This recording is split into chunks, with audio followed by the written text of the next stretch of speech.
An unsurpassed, penetrating, and perfect Dharma is rarely met with, even in 100,000 million kalpas. Having it to see and listen to, remember and accept, I vow to taste the truth of the Tathagata's teaching. In Buddhism, when Zen practitioners share their understandings of the teachings and practice, it's offered on the base of dana paramita. Dana is a Pali word that means generosity or to give freely, and this is done without expectation of anything in return if the opportunity arises. Those who share the teachings at Great Tree do so on a dana basis, so please support their practice by giving what you can. For Genjo, there's a little basket by the staircase for any cash, and I'll also paste in his PayPal link if that's easier. Our speaker today is Reverend Genjo Williams. Genjo Williams is a student of Reverend Teijo Munnich in the Jikai Dainin Katagiri Roshi lineage of Soto Zen Buddhism. He started his practice in 2011. In 2023, Genjo ordained as a priest, and in the following year, practiced at Kotaiji and Toshoji Zen training monasteries in Japan. Genjo served as shuso, or head of practice, at Great Tree in 2025. He currently lives in Asheville, where he works as a counselor and psychotherapist, practices aikido, and continues his practice with Great Tree and the Zen Center of Asheville. The title of his talk is Zen Meets Mental Health, Embracing the Three Minds. This has been a three-part series, and this is part three, the third of the three minds. The third of the three minds. That's right. Yeah.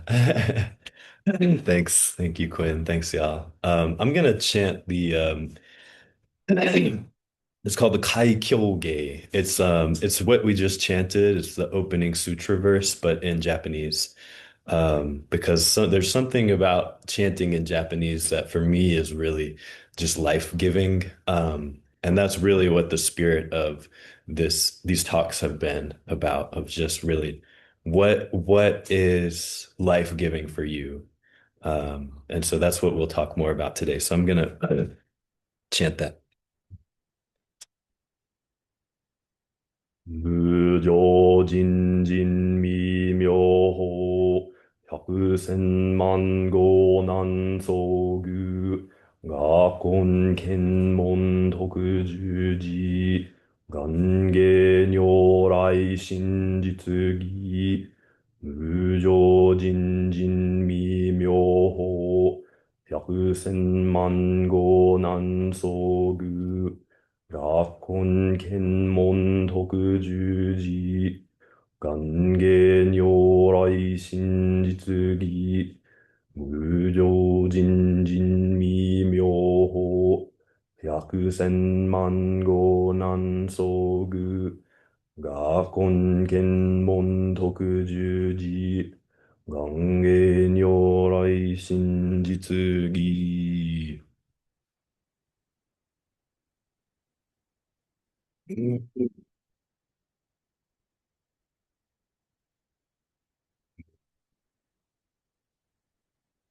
So today is the 200th day since the death of a Buddhist teacher and elder, Reverend Dr. Larry Ward, whose Dharma name is True Great Voice. He was a student of Thich Nhat Hanh. And so we were just, we're in a sewing retreat right now, sewing rakusu.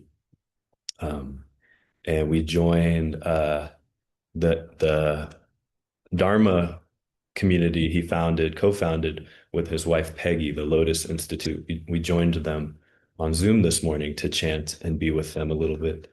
Um, and so I just want to uplift his name and spirit as a Black Buddhist elder, as one of the first Black Buddhist teachers I know of, at least.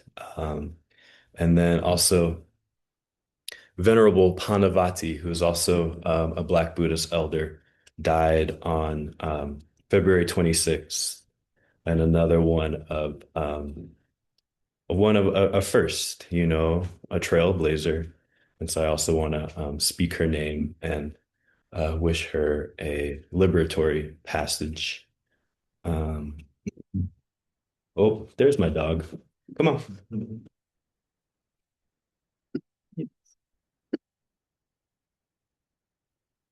Um, so yeah, we've been just to kind of recap a little bit.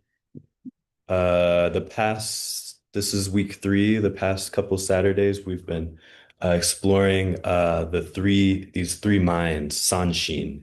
Um, and these three minds in particular come from Dogen Zenji's Tenzo Kyokun, instructions for the cook. And so the first week we explored Daishin, which is sometimes translated as big mind or magnanimous mind.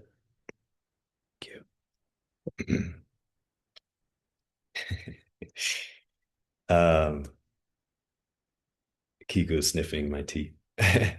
And then the second week we explored Kishin. Last week we explored Kishin or joyful mind, what Dogen Zenji describes as a mind of buoyancy and a mind of gratefulness, mind of gratitude.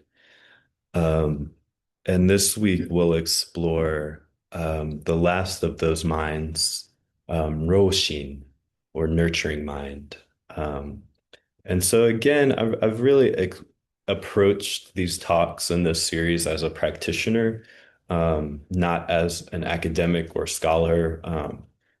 I have intentionally not come in um, comparing or contrasting or looking at the ways that maybe Zen or Buddhism and Western psychology or mental health support each other and don't. I think that's a very beneficial area of study that I enjoy exploring and reading about, but that's not what I came in with around this. I really wanted to practice with this stuff. And so that's what we've been doing.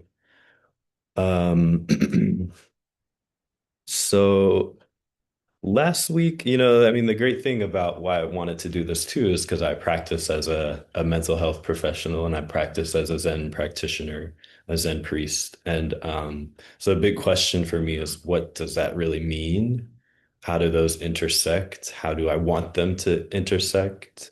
How do I embody and bring those into my life and into my work? And so, of course, for me, the best way to figure that out is to try to teach about it because that really forces me to study and live into it in a different kind of deep way.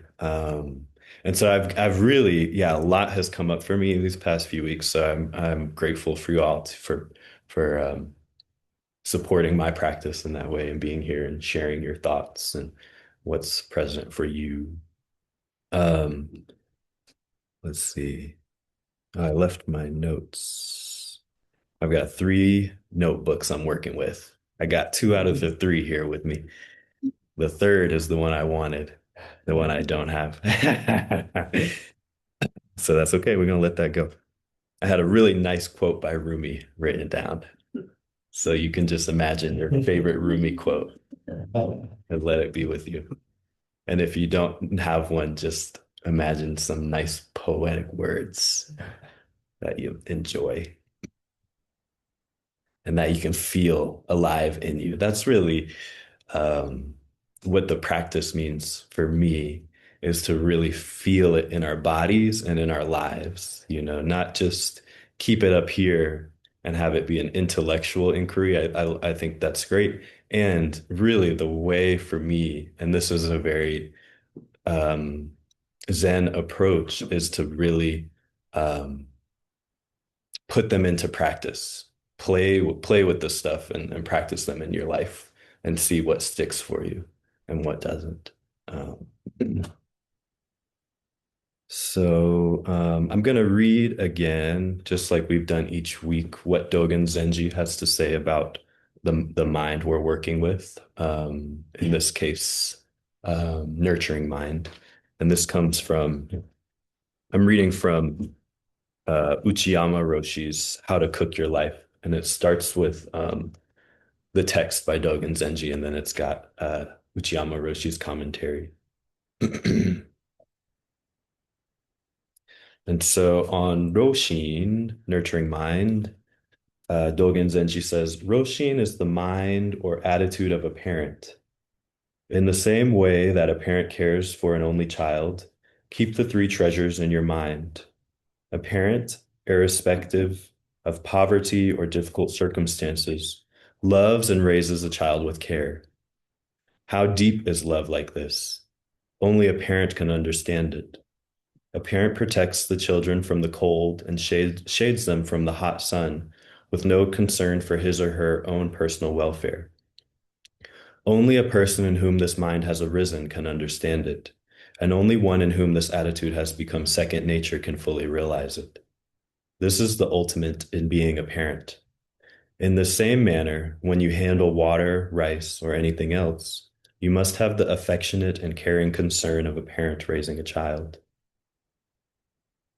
Shakyamuni took 20 years off his life expectancy to care for us in later generations. What is the significance of this? It was simply a demonstration of parental mind. The Tathagata did not do this in expectation of some reward or fame. He did it unconditionally, without thought of profit or gain. Um, so one thing that jumped out for me immediately was, I mean, the key for me in there, one of the keys is the ultimate parent, right? I think that's the kind of parent epitomized, right? In an ultimate sense, the kind of archetypal, nurturing parental figure. But then, of course, there's the relative side of that. I think many of us maybe have not experienced that, or maybe have not experienced that all the time, this kind of unconditionally devoted, loving parent who cares for us in all the ways that we need. Um, or at least maybe we don't perceive it that way or experience it that way. And I know for me, a big piece, um, when I was 12, my father died unexpectedly from a heart attack. Um, and he was really present in my life. We had a really wonderful relationship. So for me, it was a devastating loss. And, after that, I didn't get my emotional needs met from my mother in the way that I needed or felt. And so for many, many years, I had a lot of resentment towards her, a lot of anger, a lot of blocked up emotions with her. Um, and as an adult, we've been able to turn towards that together and work with it. And I've been able to hear her side of things and work with that and ultimately really release that resentment. And for her, my grandfather, her father, my mother's father, um, was diagnosed with schizophrenia back in the day. It was then called schizophrenia. Now it's a spectrum, and who knows what it will be in the future. I think my take is on that particular experience is that in past or maybe in other cultures, those people are real seers and medicine people and shamans, but they're really tapped into other realms and they had the mentoring and the support they needed by the elder medicine people. But here in our culture, I think that psychosis is very scary because it really challenges the status quo of society and what we deem normal. And so we want to control it. And so we medicate it. Um, and so my grandfather, who I really had no relationship with, the first time I saw him was um, at his wake when he had died.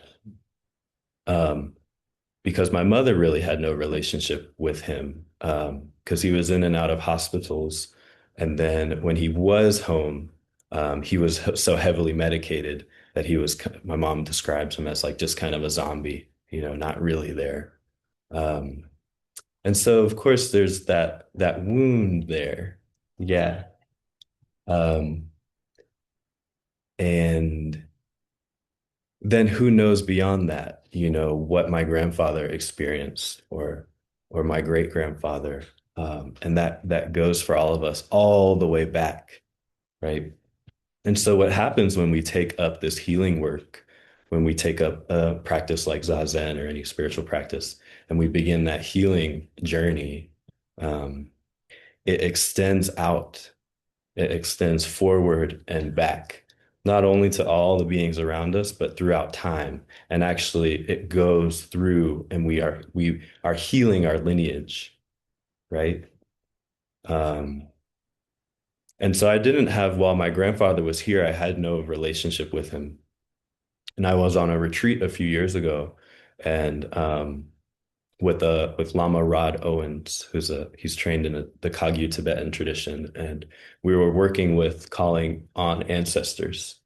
Um, and I had done some of that work, but with specific ancestors who I had relationships with and who I knew were really loving presences in my life. Um, and my grandfather never came to mind. I mean, virtually never thought of him.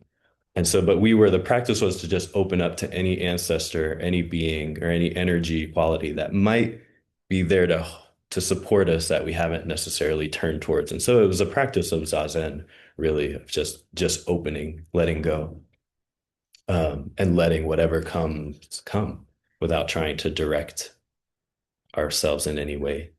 Um, and so my grandfather came, my mother's father. And of course, I was like, nah. That's like what. But I was able to stay with it, to see that mind that wanted to push that away, that experience or that thought away and just kind of let it go. Um, and it was very clear the energy he was bringing, this was all happening in the mind in a kind of nonverbal place. Um, But he was saying he didn't have the resources here while he was here physically to express the love that he wanted to. But now that he has been freed from his physical body, wherever he is, he's now able to offer that love in a different way. Um, and so I know parental stuff and caregiver stuff can be challenging for people, not for everybody. Um, but I really believe that the love and I feel and experience that the love is there even if for whatever reason it's not able to come through. And so can we practice getting through whatever that block is and getting back to the love, which I really see, the unconditional compassion, whatever it may be, however you relate to it or whatever feeling comes up, um, and trusting that and letting it flow out, and it flows to the people around us. It flows to future generations. It changes our DNA, right? The study of epigenetics has done a lot of work with that, with confirming what indigenous cultures have known for many, many years. And it goes back in time.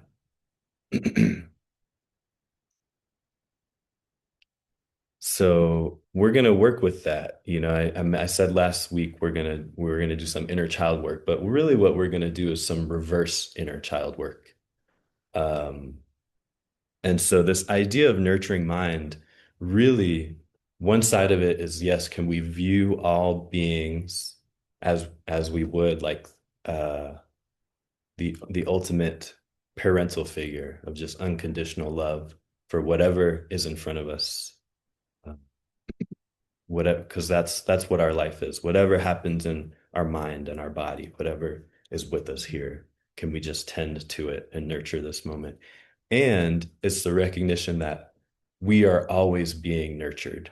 So that turning towards nurturing is actually also allowing ourselves to be nurtured, nurtured by the people around us, nurtured by the earth and the wind, the rain, the sunset, water, rivers, trees, vultures, you know, can we actually open up and allow ourselves to be nurtured? And so we're going to do a little bit of sitting and a little bit of guided practice, and then we'll just chat um, to close out this inquiry, this exploration of the three minds.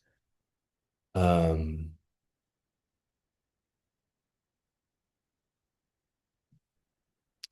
So yeah, let's practice. Just sit. We'll do a few moments of zazen. So just allow yourselves to settle into yourselves. You might change. You might slink back. You might sit more upright. It's just a matter of what you need, what posture you need to take to really feel nourished and supported. Um, you know, and to be upright is not necessarily physically to be upright, but this posture of embracing whatever comes. And just let your energy drop down into your belly any amount you can, turning down the volume of your thoughts and thinking, letting go of the thinking, and coming back to your breath.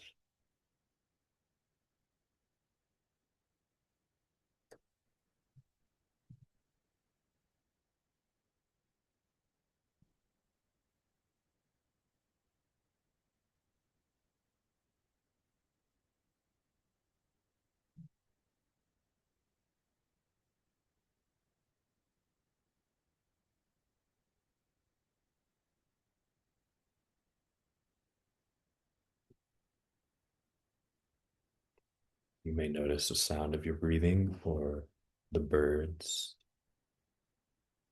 the bird song, allowing sound to nurture us.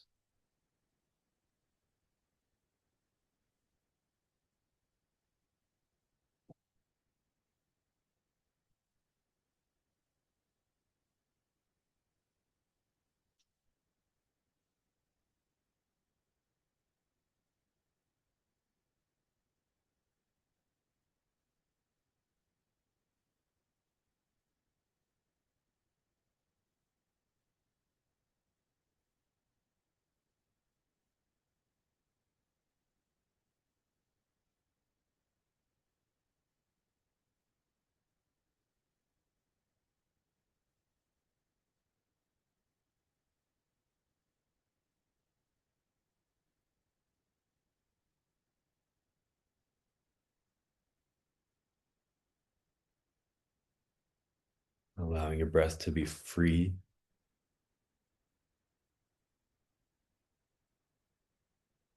letting go of any need to control or force it in any direction.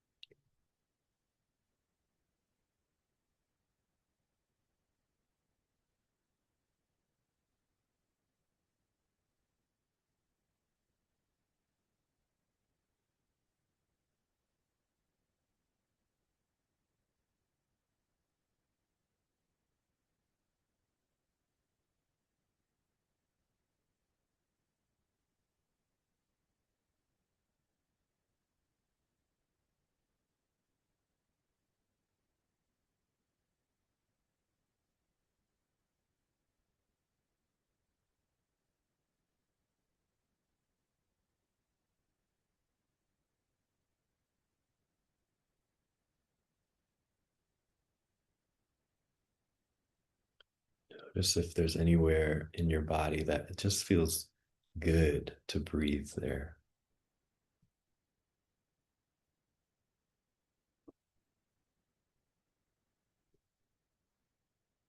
Feels nourishing,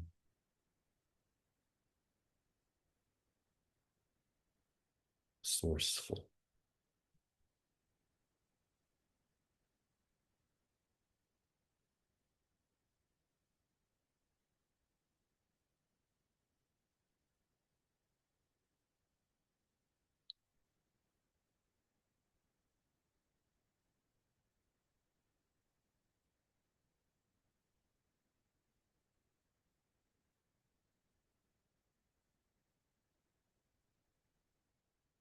When you're ready, call to mind your own inner child and let this be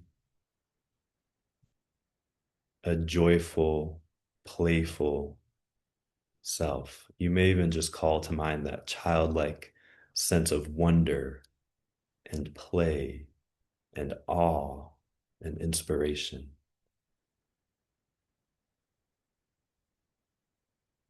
And just let that energy rise up any amount.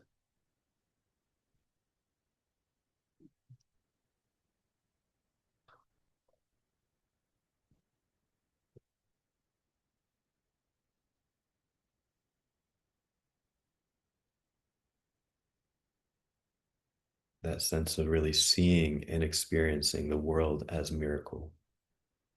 Every moment, every sunrise, every sip of water as miraculous, every breath.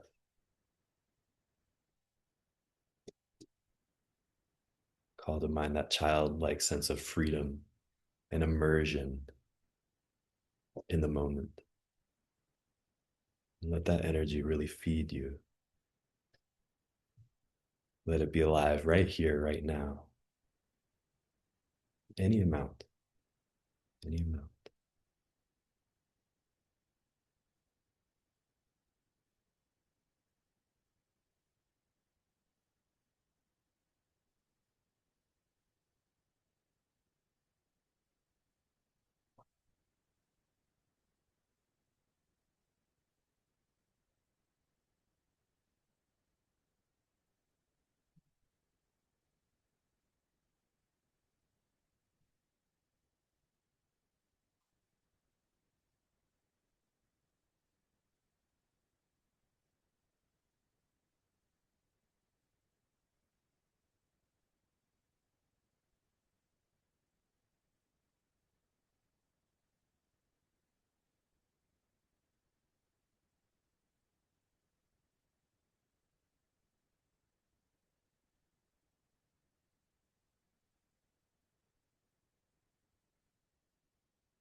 As you experience this, begin to extend it out. And begin, if you can, any amount to extend it to your parents. This wish for their childlike sense of wonder and play and dreaming and zest for life to be alive and well inside of them. See if you can send it in their direction. Any goodness you're feeling, any joy.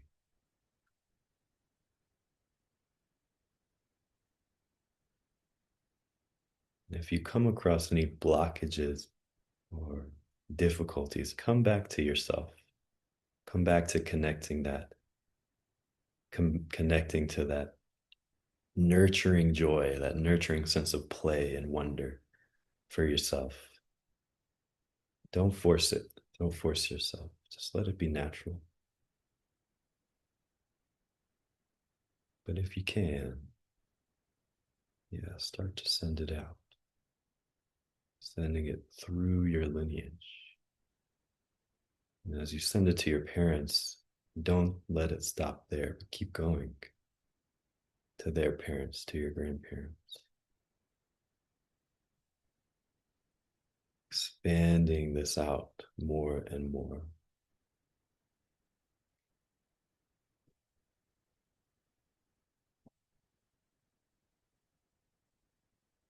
You might go back to your ancestors from 5,000 years ago. Send it to them.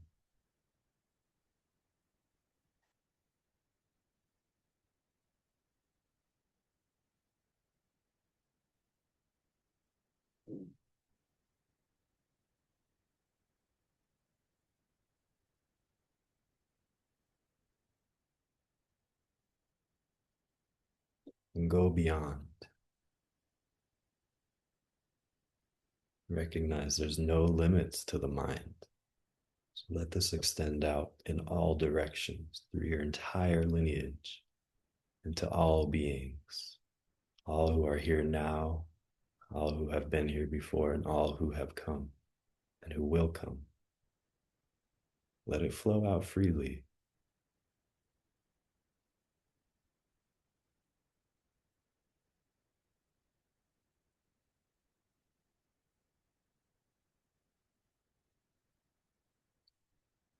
Recognizing there's nowhere for it to get stuck.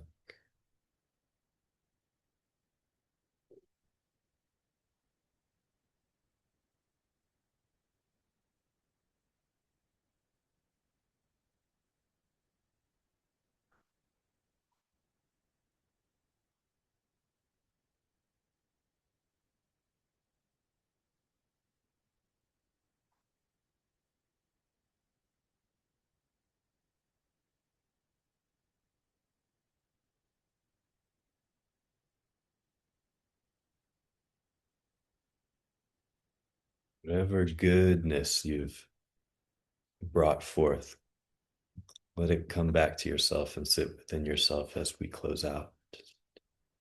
Come back to a few moments of Zazen practice, letting it all go.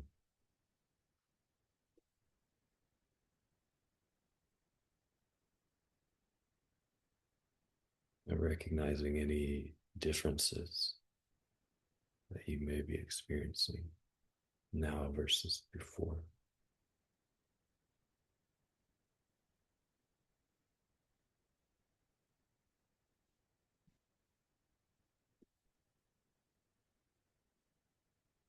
When you're ready, just come back into the room and we'll have time for questions and comments. I'll say, through this work, I now have a really honest and loving relationship with my mom, not free of conflict, argument, but when there is that, it's just that now moment without all of the, not completely, but without all of the past stuff kind of making it bigger than it needs to be. And she now has her own ancestor candle that she's working with. Um, and she's doing her work and we're doing our work together. Um, and also I experienced through it is, resentment and anger is such a, and any big emotion is such a clouding experience and it becomes our whole world, but we work with it and just sit with it really. I mean, that's what all we have to do. It self-liberates, right? It naturally releases back and dissolves back into this love, you know. Sometimes it takes a few moments, sometimes a few minutes, sometimes a few days, sometimes a few months. There might be things that might take a few lifetimes, but it's working, it's loosening, it's loosening so that more love, we have access to more and more love. They say in Islam, Allah is closer, what does it say? Allah is closer to us than our jugular vein. It's right there. It's right here. It's this idea of kenosis, that we just have to get rid of the blockages. We don't have to do anything extra. And then again, the blockages naturally dissolve as we just let them arise and be with them, because our natural mind is one of, it's these three minds: magnanimous, big mind, joyful mind, and nurturing mind. But what I was able to see with my mom in particular is, oh, when I got out of my resentment, and the anger and the hurt, I had access to all the ways that she was providing for me and loving me that I just couldn't see at the time.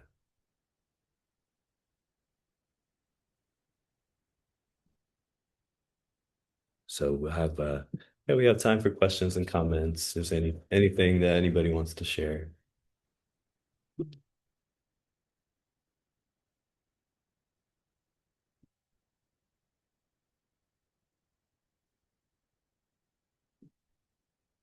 That was a first for me to experience that ancestral meditation. Thank you, Genjo-san. And as you mentioned throughout the three minds, but in particularly in this one, as we went through it, and you made reference to it about love. It occurred to me during the process that this is a complete loving kindness meditation in a different form. You can't help but feel that loving kindness and how it's already there, and it removes those blockages. And that was a wonderful experience to see it in a different context of kindness. So thank you. Yeah, very.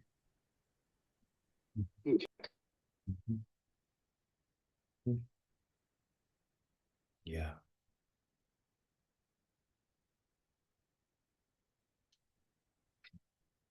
That was a really powerful meditation. I was wondering if you came up with it yourself or if you found it, because it was really powerful. I think to just think about everyone's child self, and then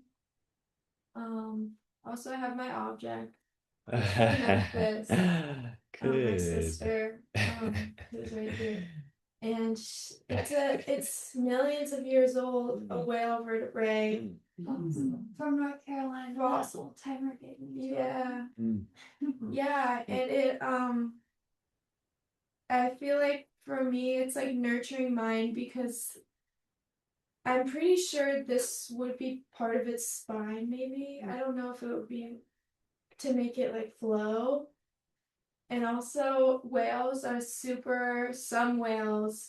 super loving, like blue whales. If you're in the water with a blue whale, it'll gently rub against you, and it won't hurt you. It'll just gently love you. And I think whales are like the ultimate creature of love to me, because they're so huge that their love can just go for miles and miles and miles across the whole ocean. Thank you. Thank you for sharing. Yeah. Thank you for bringing your object. Yeah. Thank you. That's really special and powerful. Yeah, I kind of came up with it. I can't really say I can't come up with anything ever, because I'm always, it just comes out of practice and various teachers, but I let it all be alive inside of me, and then I let it come from my Zazen practice, and I just go with what feels right. Like I was going into this week, I was thinking, okay, yeah, I want to do some inner child work, but it wasn't feeling quite right to do it kind of in the traditional way I've been taught, where like you have your kind of hurt inner child and you're sending it. But what came up for me from just being with it is like, oh, but actually there's that inner child that we all have that is just loving and joyful and playful and free. And can we connect to that and actually let them nurture us, like rather than like, okay, I'm going to send this, because it's all us, right? And so Yeah, I love that. You should set up a YouTube. this Like people would really benefit. okay. All right, I guess you could be my agent. Yeah. This will be on YouTube. It'll be on YouTube. Oh, what's it say? Please. Yeah, Kiku's a big part of it. Yeah, yeah, yeah. Yes, ma'am, Lisa. I found it curious that when you're talking about like to think of the happy carefree, and it took me a while. It was like I had to go through all the hurt, all the negative. It was just like this flood of initially just a lot of negative, negative, negative. And I just had to pause and say, your whole childhood was not bad. There was good, there was happy. But I had to really concentrate to find that. And I did ultimately, but I thought it curious how quickly and easily all the pain, all the hurt, all the negative stuff was right present. That was easily accessible. as opposed to the joy, the happiness, the whatever. So I just found that interesting how, and then I just kind of relate that to now, as a grown up, how easy it is to go with, the pain and suffering and sorrow, as opposed to flipping that to find the joy and the happiness. So that was kind of my revelation of, you know, it's there, and for me will be that work of bringing that to be in the forethought, to have that be my first thoughts of joy and happiness and what's around me. So I feel like I'm just kind of repeating myself, but it was really helpful. Thank you. Yeah, it's worth repeating again and again because I reckon you're not alone in that. I think we all, to be human, is to kind of have this negativity bias. We kind of can get stuck so easily, or what can feel just really naturally arise as the negativity and the hurt. And yeah, so to practice and intentionally call forth, right, the medicine can be a really powerful practice. Yeah.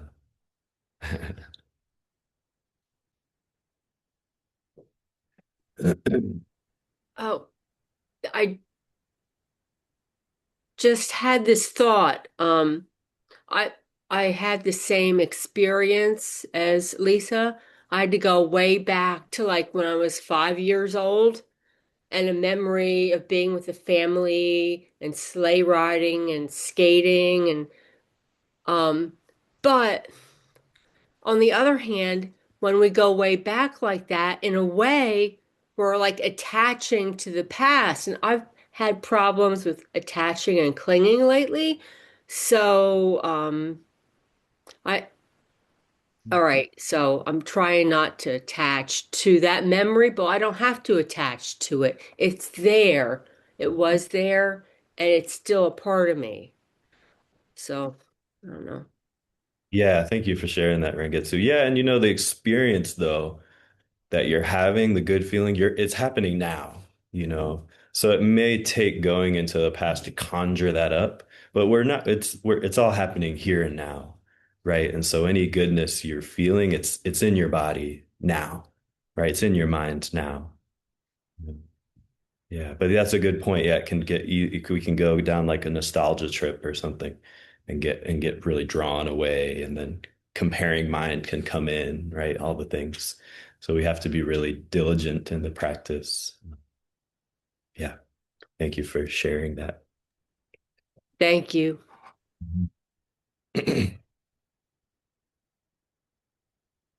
Yeah, Aurora, good to see you. I was gonna say, like, at the beginning of the meditation, I felt really uncomfortable in my body, and there was like a really big like heaviness like in my back and my stomach. But once I like kind of like let go and just like smiled, just like let myself smile, it just like all went away. And I feel like I live my life kind of in that like happy like inner child state, but I'm also in like I've been in like childhood trauma therapy for a really long time, and it's really nice. I've never like kind of tapped more into that part of like the happy child. I'm usually tapping into like the sad child, and it's not fun. But it's cool to have like that juxtaposition of like both sides, like they both make up the whole. Yeah. So Uh-huh. Yeah. Thanks for sharing that. Uh-huh. Yeah. Yep. Yep. Yeah. Yeah. Yeah. Yeah. Yeah. Thanks for sharing the practice. Mm. I was enjoying imagining my inner child playing with my parents' inner children, and then kind of also ancestors too. So it's just a bunch of little children around. And in the way that time is sometimes not linear, like I sort of imagining there is a very real realm where that's taking place. And that really, it was a new kind of deep spark for me of like, oh, like I'm just hanging out with my parents and we're all like 3 years old and eating birthday cake and playing and so I want to implement this more. I'm going to have an inquiry around how can I use that kind of imaginal realm where my parents and I, even all beings, are children somewhere. And it also felt especially appropriate in the springtime as where the daffodils are emerging. And yeah, we're kind of right there where like much of life is very new and young. And so that feels cool. Yeah. Thanks for sharing. Yeah, we can hear here too. There's some kids playing out there through the window. But Aurora, what I was gonna say to you too is I have a friend Onshin that I practice with at the monastery, a mutual friend of BI. We're going to Great Vow next week actually to support him in a ceremony. He's doing a Dharma combat and then sit Sesshin out at Great Vow with Onshin and the Sangha there. But he was here last September for our mountain seat ceremony and we were just catching up. And one thing he said to me was like, and he's got this great, real slow way of speaking that I love. And it challenges me too, because I'm like, what do you say? saying? But it's great. It reminds me to like slow down. Yeah, so much love for him. But he was like, Genjo-san, I have the practice of just smiling nowadays, of just reminding myself that I can smile. And it really can make a difference. So like it can feel forced sometimes or contrived, but I've found in that practice it becomes genuine very quickly. Just makes you feel good. Uh-huh. No matter what, it just makes you feel good. Uh-huh. Even just to smile at your wicked thoughts. Uh-huh. Especially at yeah, especially at your wicked thoughts, maybe. Yeah. Yeah. Yeah, we of course. So my parents grew up during the First World War, during the Depression and the Second World War. And their parents were born in the 18 something. So it's interesting that my parents didn't know my mom's parents and my paternal grandparents were very kind and joyful and happy and nurturing, and the effects of those events didn't taint their ability to nurture and to help me to learn a lot from them. It was less about my two siblings, it was more about my relationship with my mom, my dad's parents, and my parents, and my mom's big family of her siblings and cousins. So that realizing what they went through during that time when they were growing up, and that their parents were able to allow them to find joy and loving kindness amidst all this going on in the world. Helps me have some compassion, because they didn't. I have a friend who grew up in England, and what she got out of it was a lack, that there's a lack of resources because they were right in the midst of it, and so we didn't have things. Whereas my grandfather raised pigeons for eating because they just didn't have food. So I'm just grateful that they nurtured me and taught me everything they knew, and I just ate it up. And they found joy in that. Yeah. Thank you.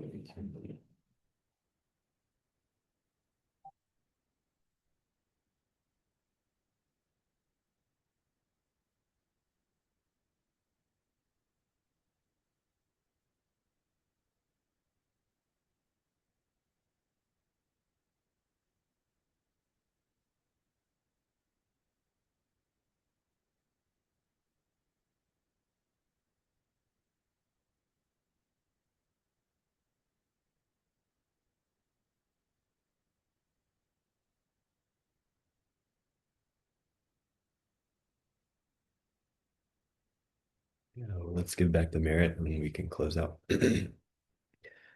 May the merit of this practice benefit all beings and bring peace.